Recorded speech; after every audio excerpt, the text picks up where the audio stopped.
कर नमस्कार कर. हॅलो, नमस्कार सर्वांना. कसे आहात तुम्ही सर्वजण? मस्त ना? असेच मस्त राहा, आनंदी राहा आणि स्वस्त राहा. भरपूर दिवसानंतर भेट झाली आहे आपल्या एका मोठ्या म्हणजे व्हिडिओ व्लॉगमध्ये. कारण की शॉर्ट्स मी नेहमीच टाकते आहे, पण व्हिडिओला भरपूर वेळ झाला आहे. कदाचित 1 महिन्याआधी मी टाकला असेल व्हिडिओ, कारण की सगळ्यांच्या फॅमिलीमध्ये काही ना काही छोट्या छोट्या गोष्टी होत राहतात. तशाच माझ्यासुद्धा चालू होत्या, पण मूव ऑन करावं लागतं काही गोष्टींमधून. आता मी आमच्या देवाची रांगोळी काढणार आहे.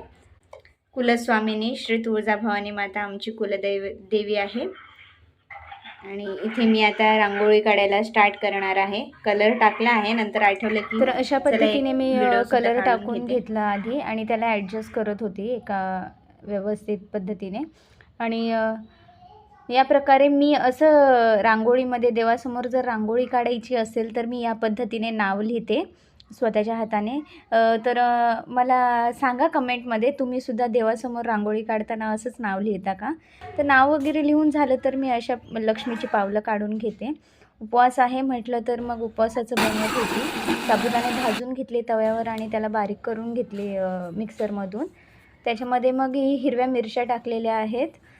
जसं म्हणजे तुम्हाला तिखट कमी तिखट लागेल तसं तुम्ही टाका. मग उकडलेले बटाटे होते, उकडून घेतलेले मी, त्याला असं किसणीमधून किसून घेतलेलं.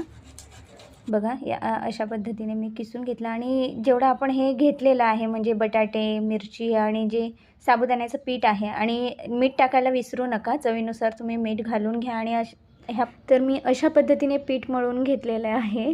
आणि हे बघा मीच करते आहे बरं का. हो. आणि अशा पद्धतीने तुम्ही पीठ व्यवस्थित मळून घ्या. भेगा तर पडणारच आहे, कारण की थोडं माझं जे पीठ मी काढून घेतलेलं मिक्सरमधून ते थोडं जाड झालेलं. तर पहिलीच वेळ होती माझी हे बनवण्याची, सो त्यासाठी थोडं जाड झालं. तुम्ही थोडं बारीकच काढून घ्या मिक्सरमधून, कारण की मग अशा ह्या ज्या मी चपाती पोळी लाटत होती ना, अशा भेगा नाही पडणार, मग ते व्यवस्थित होऊन जाईल. आणि हे बघा अशा प्रकारे मी पुऱ्या काढलेल्या आहेत त्याच्या, म्हणजे छोट्या छोट्या. आणि मग हे आपण काय करूया, चपातीसारखं असं भाजून पण घेऊ शकतो. आणि जर तुम्हाला डीप फ्राय करायचं असेल तर तुम्ही डीप फ्रायसुद्धा कढईमध्ये करू शकता. सो या पद्धतीने व्यवस्थितरित्या त्यांना भाजून घ्या. ही रेसिपी तुम्ही हिरवी चटणी जशी की खोबऱ्याची असेल किंवा तुम्हाला शेंगदाण्याची करायची असेल तर त्यासोबतसुद्धा तुम्ही खाऊ शकता.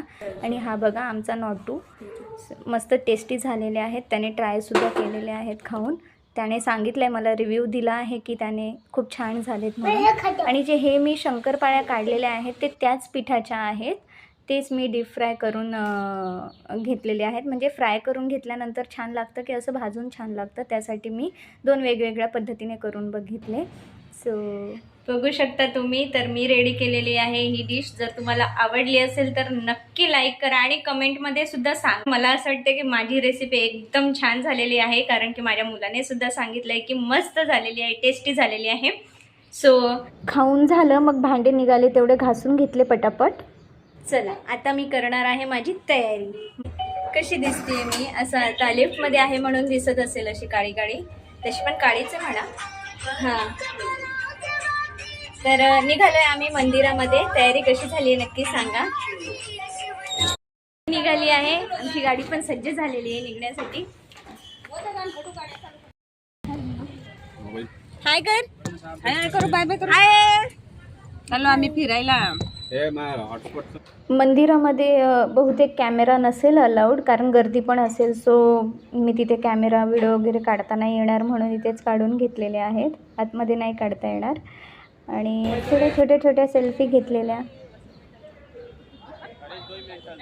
यांचं एक वेगळंच काहीतरी असतं, या वेगळ्याच दुनियेमध्ये असतात.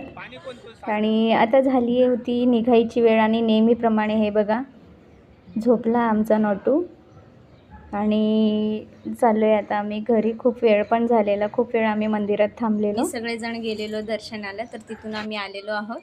तर आजचा हा व्लॉग मी इथे स्टॉप करणार आहे. आय होप तुम्हाला माझा हा आजचा व्लॉग आवडला असेल. जर आवडला असेल तर लाईक करा. आणि आत्तापर्यंत जर तुम्ही फक्त बघताय आणि सबस्क्राईब नसेल केलं असेल तर सबस्क्राईब करा. आणि चला तर मग भेटूयात अशाच एका नवीन व्लॉगमध्ये. तोपर्यंत बाय. बाय करा.